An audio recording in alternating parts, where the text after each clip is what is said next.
Hello and welcome to Talking Books. I'm Jill de Villiers. The world is caught in a never-ending chase. Without even realizing, we always seem to be hurrying after something. We're caught in the proverbial rat race that seems to lead us nowhere.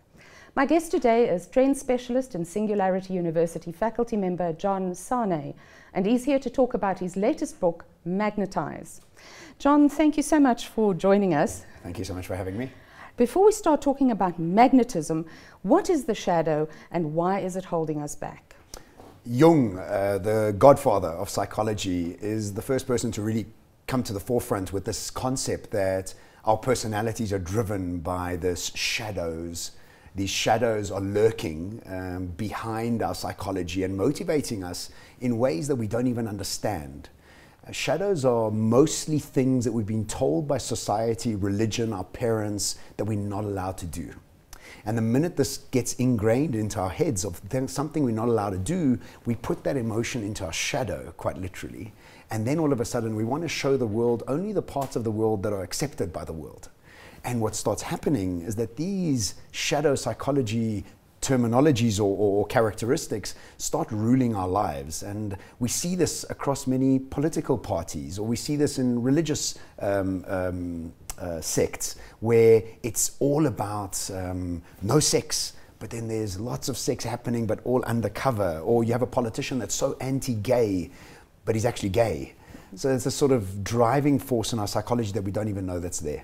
Yeah, so that is the key. So we are not aware that it's there, but it makes us make decisions that are contrary to what we want to achieve in life. Absolutely, and they're quite confusing because you catch yourself and say, well, hang on, that's not who I am. Why did I act like that, or why did I do that? And when I started questioning these things, I started doing the work around my shadows and understanding how deeply ingrained, and so they're actually so intelligent that they're so deeply ingrained into our perspective that we need to really search for them and get guidance from coaches and specialists to try and help us uncover them. So that was my next question, is how do you find your shadow? How do you identify your shadows? So I think the first thing is become aware that they're there. And once you start reading up on it or watching some documentaries on it, then seek out coaches and people that can help you identify them by taking you through a process of workshopping. I do speak about the lady I worked with, Angela Deichmann, who helped me uncover mine, and she still does shadow workshops here in Johannesburg around uncovering them. Now, once you've uncovered your shadows, do they then disappear, or do you have to deal with them on a regular basis? No, once you uncover them and you've done the work with them, you've understood what has created them, you then are unhinged from their power. And it's quite, if you just look at the analogy, bring it out the shadow into the light. Once it comes into the light, it loses its grip on you. And then you can become magnetized. Yes. Well, how do you? Yeah, so I think the book really is about uncovering our psychology and understanding why we're chasing. What has happened that we need this constant need for consumerism, the brand new car, the latest watch, this constant need of more. And it's always driven by a deep-seated insecurity, a deep-seated lack of self-worth. And it's this constant need that we need the public to tell us how amazing we're looking or how amazing we are.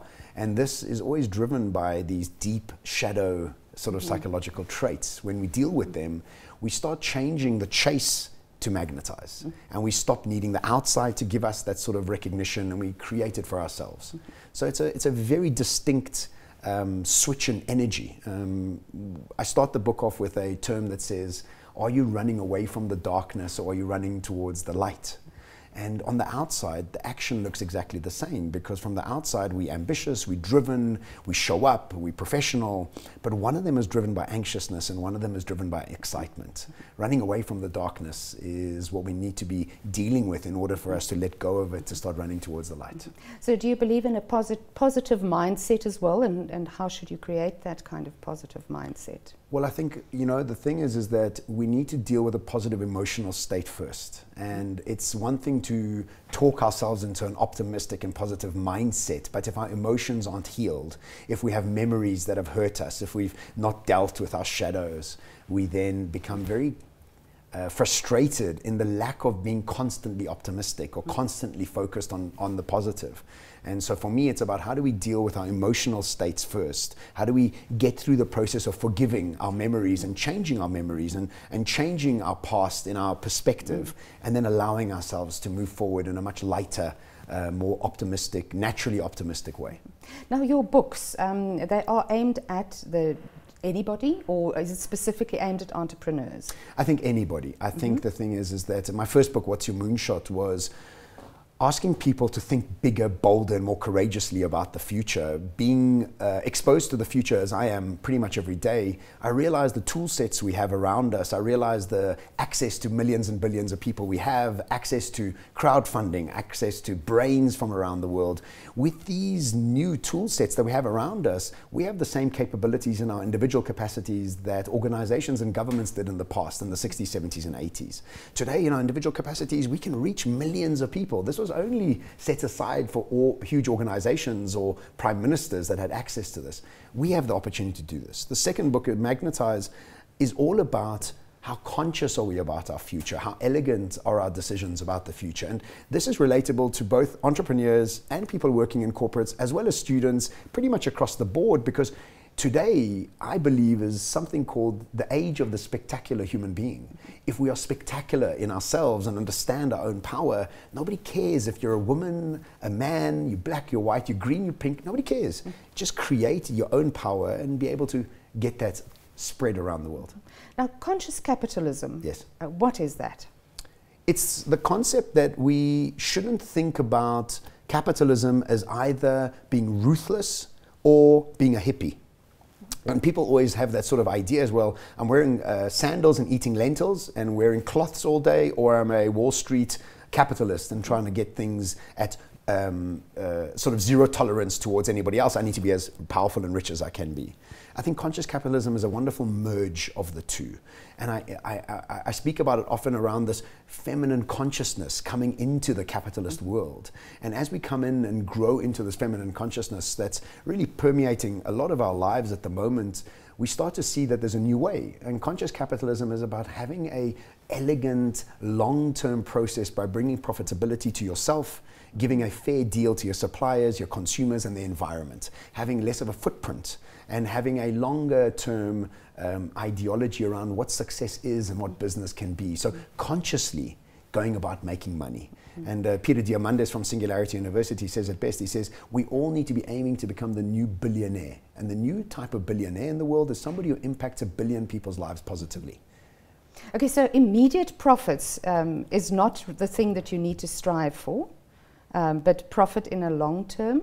So I think we still need to pay rent end of the month, and we still need to pay salaries end of the month. So it wouldn't be realistic for us to say drop short-term profit. What I'm trying to get people to do is first understand that you don't need to be constantly chasing. There's another way to be doing it. And secondly, is that just because you've understood this now doesn't mean you have to take your foot off the pedal of your daily sort of profitability ideas. What I'm urging people to do is spend 70% on your current business, but spend 30% planting seeds for what's about to come and how you can be evolving, how you can be future-proofing yourself. And so to just have a split for the moment, I imagine this 30% will become 40% and 50% soon, and slowly the short-term profit idea will start falling away when we start moving into this reality called a zero marginal cost society, this idea that things start becoming almost free around us. And so the drive becomes different. Measuring success becomes different over the next 10, 15 years. So earlier you spoke about how things have opened up and the world has opened up for us. And things have changed very rapidly. We've been facing disruption.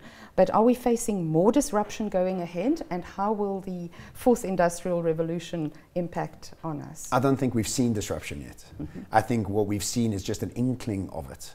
And I think where technology is taking us over the next 10, 15 years is to a point of singularity by 2045, where computers will be smarter than human beings, where we will have digital neocortexes installed into our heads so we have access to all information.